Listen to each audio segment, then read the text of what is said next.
Hallelujah. Hallelujah. Praise the Lord. Praise the Lord. We welcome you all to Out of Salvation. ಈ ರಕ್ಷಣಾ ವಾಕ್ಯ ಎಂಬ ಕಾರ್ಯಕ್ರಮಕ್ಕೆ ನಿಮ್ಮೆಲ್ಲರನ್ನು ನಾನು ಆಹ್ವಾನಿಸುತ್ತೇನೆ. I thank Prashant uncle who given this opportunity to share the word of God in your midst. ನಿಮ್ಮ ಮಧ್ಯದಲ್ಲಿ ದೇವರ ವಾಕ್ಯವನ್ನು ಹಂಚಿಕೊಳ್ಳುವುದಕ್ಕೆ ನನಗೆ ಅವಕಾಶ ಕೊಟ್ಟಂತ ಪ್ರಶಾಂತ್ ಅಂಕಲ್ ಅವರಿಗೆ ನಾನು ವಂದಿಸುತ್ತೇನೆ. Let us start with word of prayer. ನಾವೊಂದು ಪ್ರಾರ್ಥನೆಯೊಂದಿಗೆ ನಾವು ಪ್ರಾರಂಭ ಮಾಡಿಕೊಳ್ಳೋಣ. Our loving Heavenly Father, ನಮ್ಮ ಪ್ರೀತಿಯುಳ್ಳ ಪರಲೋಕದ ತಂದೆಯೇ, we give you all the glory and praise your name, Lord. ನಿನ್ನ ನಾಮಕ್ಕೆ ಎಲ್ಲ ಮಹಿಮೆಯನ್ನು ನಾವು ಸಲ್ಲಿಸುತ್ತೇವೆ ಸ್ವಾಮಿ. As we going to study your word, Lord, ನಿನ್ನ ವಾಕ್ಯವನ್ನು ನಾವು ಧ್ಯಾನಿಸಲಿಕ್ಕೆ ಹೋಗುವಾಗ be with us and guide us into all your revelations, Lord. ನಿನ್ನ ವಾಕ್ಯದ ಸತ್ಯಾರ್ಥಗಳನ್ನು ತಿಳ್ಕೊಳ್ಳುವಂತೆ ನಮ್ಮನ್ನು ನಡೆಸಿರಿ, ನಮ್ಮನ್ನು ಬಲಪಡಿಸಿರಿ. We give you all the glory ಎಲ್ಲ ಮಹಿಮೆಯನ್ನು ನಿಮಗೆ ಸಲ್ಲಿಸುತ್ತೇವೆ in Jesus' name. ಯೇಸು ನಾಮದಲ್ಲಿ. Amen and amen. amen. Hallelujah. Hallelujah. Let us turn to the Gospel of Matthew, chapter 9, verse 18 to 26. ನಾವು ಸತ್ಯವೇದವನ್ನು ಮತ್ತಾಯನ ಬರೆದಂಥ ಸುವಾರ್ತೆ 9ನೇ ಅಧ್ಯಾಯ 18ನೇ ವಚನದಿಂದ 26ನೇ ವಚನದ ತನಕ ನಾವು ಓದಿಕೊಳ್ಳೋಣ.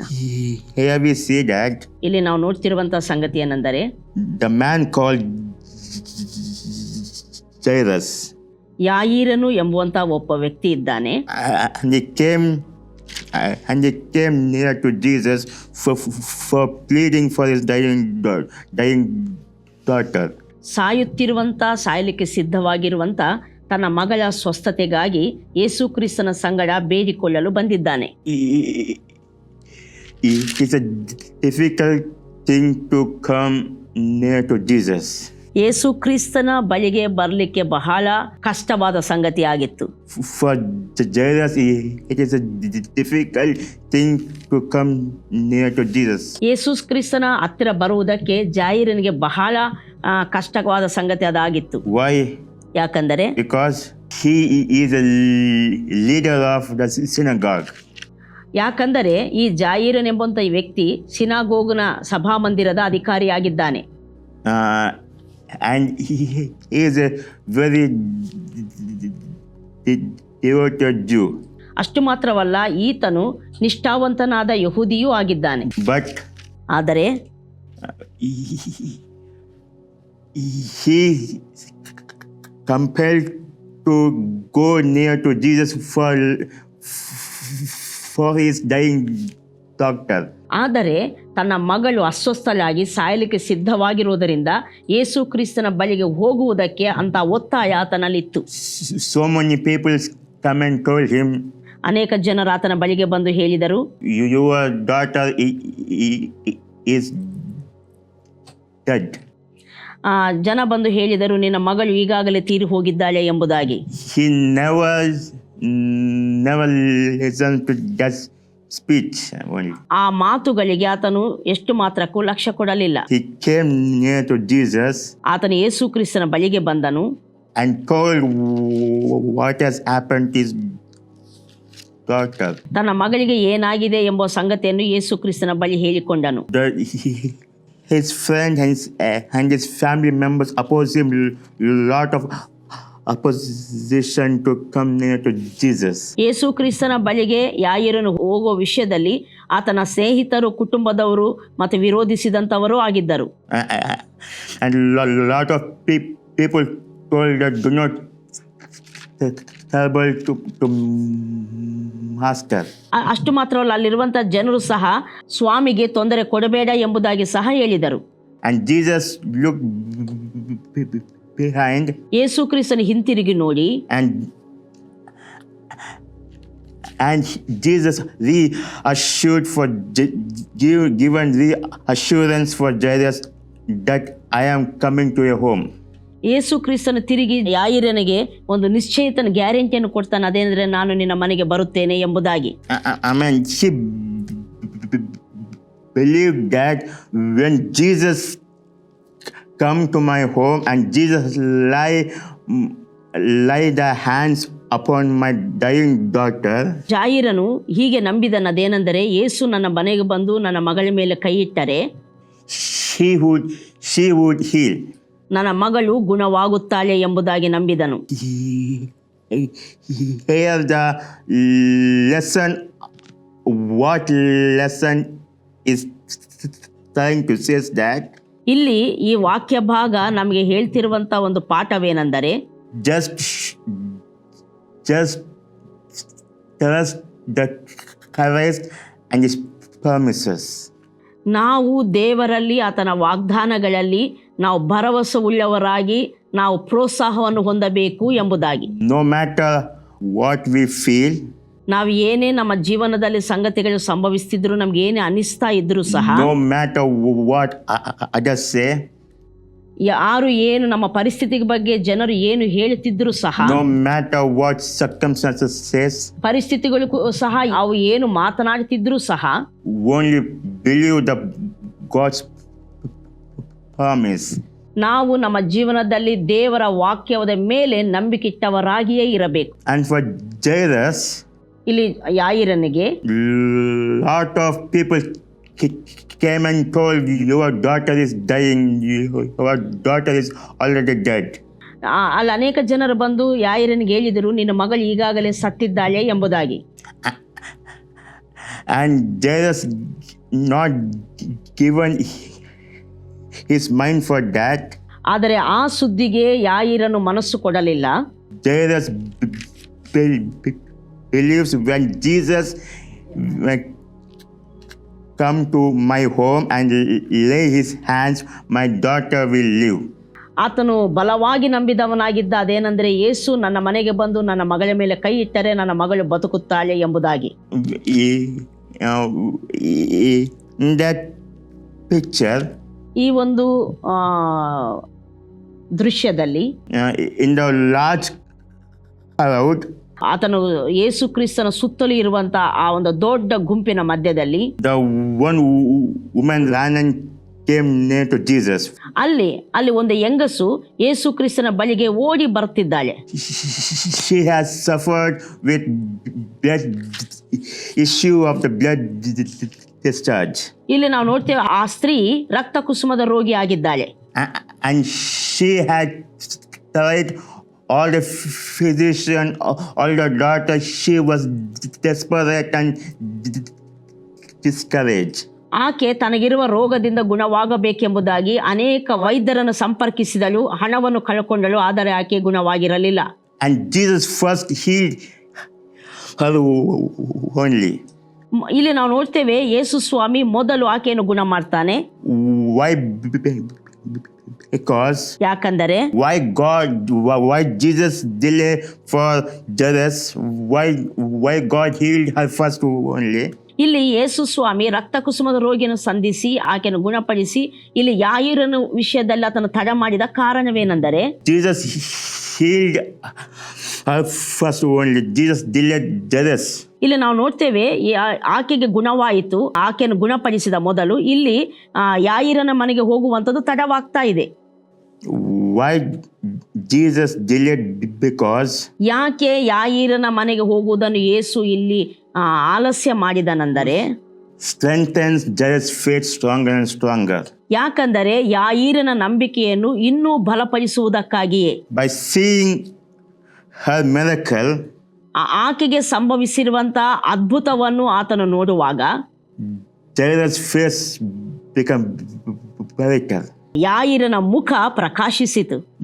Jairus has hope and faith toward Jesus. ಯೇಸು ಕ್ರಿಸ್ತನ ವಿಷಯದಲ್ಲಿ ಇನ್ನಷ್ಟು ನಂಬಿಕೆ ನಿರೀಕ್ಷೆ ಉಂಟಾಯಿತು ಯಾಯಿರನಿಗೆ.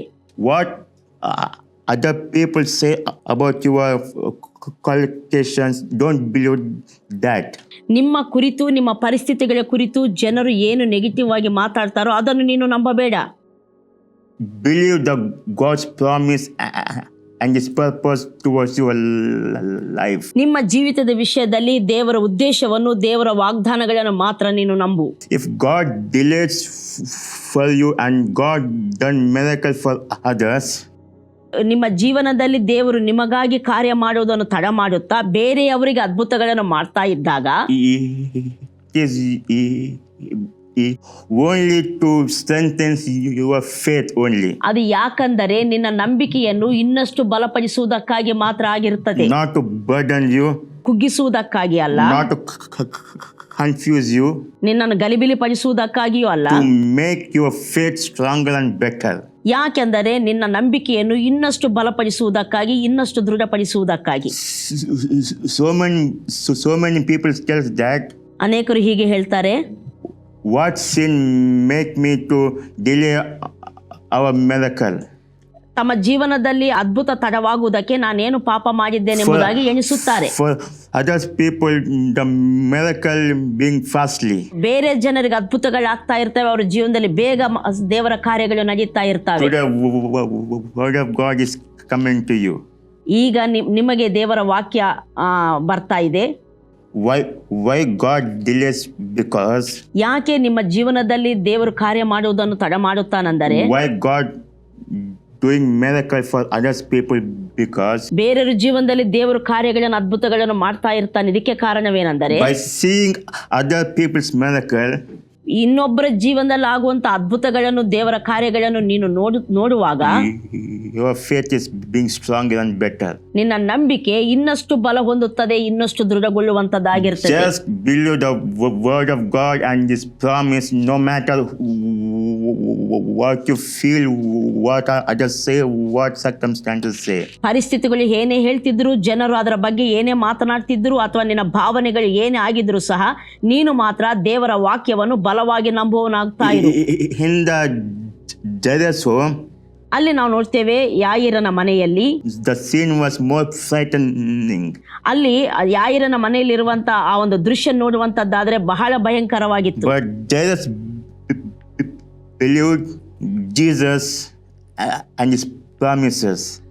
ಆದರೆ ಯಾಯಿರನು ಯೇಸುವನ ಮೇಲೆ, ಆತನ ಮಾತಿನ ಮೇಲೆ ಬಲವಾದ ನಂಬಿಕೆ ಇಟ್ಟವನಾಗಿದ್ದಾನೆ. Jairus believed only when Jesus lay his hands upon his daughter. ಯಾಯಿರನು ನಂಬಿರುವಂತ ಸಂಗತಿ ಏನಂದ್ರೆ, ಯೇಸು ನನ್ನ ಮಗಳ ಮೇಲೆ ಕೈ ಇಟ್ಟರೆ ಸಾಕು, she will live. ಆಕೆ ಬದುಕುತ್ತಾಳೆ, she will live. ಆಕೆ ಬದುಕುತ್ತಾಳೆ. Amen. Amen. This makes his daughter live. ಇದು ಈ ನಂಬಿಕೆಯೇ ಆಕೆ ಮಗಳು ಬದುಕುವಂತೆ ಮಾಡಿರುವಂತದ್ದಾಗಿದೆ. Miracle doesn't happen whether you in big status.